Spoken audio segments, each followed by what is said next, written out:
कोस कोस पर बदले पानी, चार कोस पर वाणी।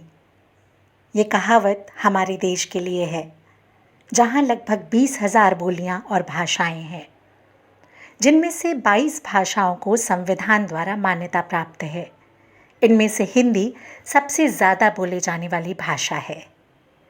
देश के 77% लोग हिंदी बोलते, लिखते और पढ़ते हैं। 1947 में जब हमारा देश अंग्रेज़ों के चंगुल से आज़ाद हुआ तो हमारे सामने एक बड़ा सवाल था कि भारत की राष्ट्रभाषा कौन सी होगी। वो एक भाषा कौन सी होगी जो पूरे देश को एक सूत्र में पिरो सके, क्योंकि हिंदी उस समय भी सबसे ज़्यादा बोले जाने वाली भाषा थी और आज़ादी की लड़ाई में हिंदी का योगदान अद्वितीय था। यही वजह थी कि आज़ादी के 2 साल बाद यानी कि 14 सितंबर 1949 को संविधान सभा में एक मत से हिंदी को राजभाषा घोषित किया गया, लेकिन इसे राष्ट्रभाषा का दर्जा नहीं प्राप्त हुआ। जबकि सन 1918 में आयोजित हिंदी सम्मेलन में महात्मा गांधी ने हिंदी को राष्ट्रभाषा बनाने का प्रस्ताव रख दिया था। इसी सम्मेलन में गांधी जी ने हिंदी को जनमानस की भाषा बुलाया था।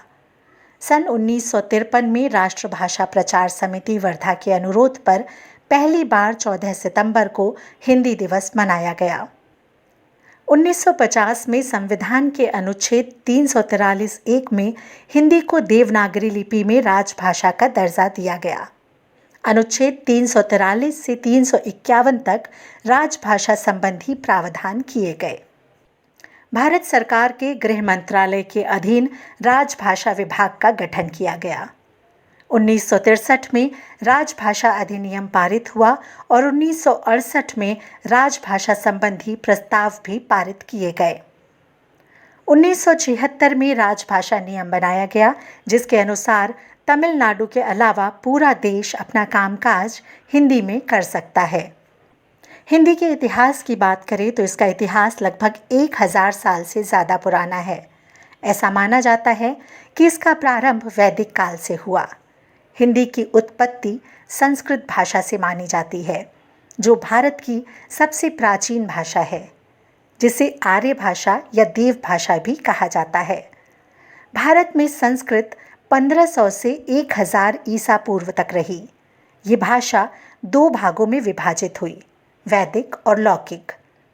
वैदिक संस्कृत में वेद और उपनिषदों की रचना हुई, जबकि लौकिक संस्कृत में दर्शन ग्रंथ लिखे गए, जिसमें रामायण, महाभारत, व्याकरण आदि शामिल हैं। संस्कृत के बाद पाली भाषा आई, जिसमें बौद्ध ग्रंथों की रचना हुई। पाली के बाद प्राकृत भाषा का उद्भव हुआ। ये पहली ईस्वी से 500 ईस्वी तक रही।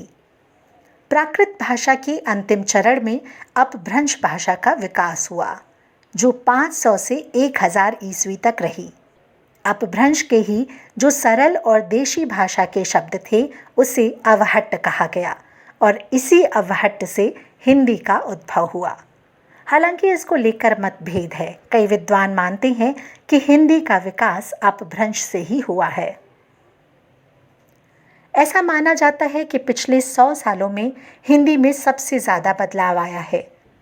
आज हिंदी दुनिया की एक बड़ी आबादी द्वारा बोली और समझे जाने वाली भाषा है। दुनिया की आबादी के 18% लोग इसे समझते हैं। आज तकनीकी क्षेत्र में भी हिंदी का विकास ज़ोरों से हुआ है। सोशल मीडिया में भी हिंदी ने अपनी पकड़ तेज़ की है।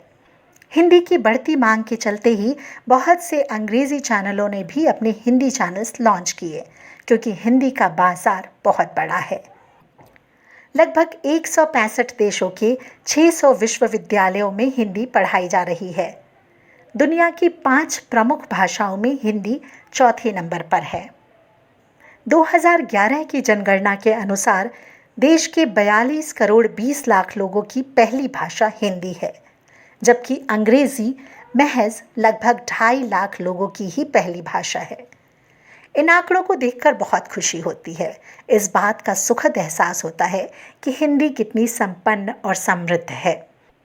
हालांकि इतने प्राचीन और समृद्ध इतिहास, इतनी बड़ी जनसंख्या में पहुंच होने के बावजूद हिंदी आज भी अपने वांछित स्थान के लिए संघर्ष कर रही है। हिंदी के सामने जो चुनौतियां हैं, उनमें सबसे बड़ी चुनौती है हिंदी का रोजगार से ना जुड़ना। आप अखबार उठाइए और उसमें किसी भी वैकेंसी का कॉलम पढ़ लीजिए। उसमें आपको एलिजिबिलिटी क्राइटेरिया में एक लाइन ज़रूर दिखेगी, वो ये कि candidate must be fluent in written and verbal और स्पोकन इंग्लिश। हिंदी को बढ़ावा देने के लिए ज़रूरी है हिंदी को रोज़गार से जोड़ा जाए। तकनीक के क्षेत्र में भी हिंदी को और ज़्यादा एक्सपेरिमेंटल होने की ज़रूरत है। ज़रूरी है कि हिंदी में सिर्फ बाज़ार को अपना स्कोप ना दिखे, बल्कि बाज़ार में भी हिंदी के लिए स्कोप क्रिएट किया जाए। इसके अभाव में हिंदी शायद बोलचाल की भाषा में तो अपनी पकड़ बना कर रखेगी, लेकिन अच्छी हिंदी लिखने और पढ़ने वालों की संख्या दिन पर दिन घटती ही जाएगी। मेरा निजी अनुभव ये बताता है कि आजकल ज़्यादातर बच्चों की हिंदी बहुत अच्छी नहीं है। हिंदी को सिर्फ वो एक विषय के तौर पर पढ़ने की खानापूर्ति कर रहे हैं, एक भाषा के तौर पर नहीं। उनका ये सवाल होता है कि हिंदी पढ़कर मिलेगा क्या? क्या बनेंगे हम हिंदी पढ़कर? और बच्चों के इस सवाल का जवाब हम दार्शनिक होकर नहीं दे सकते। वाकई इस सवाल का पुख्ता जवाब होना चाहिए। हिंदी में करियर ऑप्शंस क्रिएट करने की ज़रूरत है। हिंदी को ग्लोबलाइजेशन की चुनौतियों पर खरा उतरना होगा। हिंदी में और ज़्यादा काम करने की ज़रूरत है। अगर हम ये कर लेंगे तो हमें शायद हर साल हिंदी के अस्तित्व के संरक्षण के लिए हिंदी दिवस और हिंदी पखवाड़ा मनाने की ज़रूरत नहीं पड़ेगी। अंत में भारतेंदु हरिश्चंद्र की इन पंक्तियों के साथ आपको हिंदी दिवस और हिंदी पखवाड़ा की शुभकामनाएं। निज भाषा उन्नति अहै, सब उन्नति को मूल, बिन निज भाषा ज्ञान के मिटे नहीं को शूल। नमस्कार, धन्यवाद।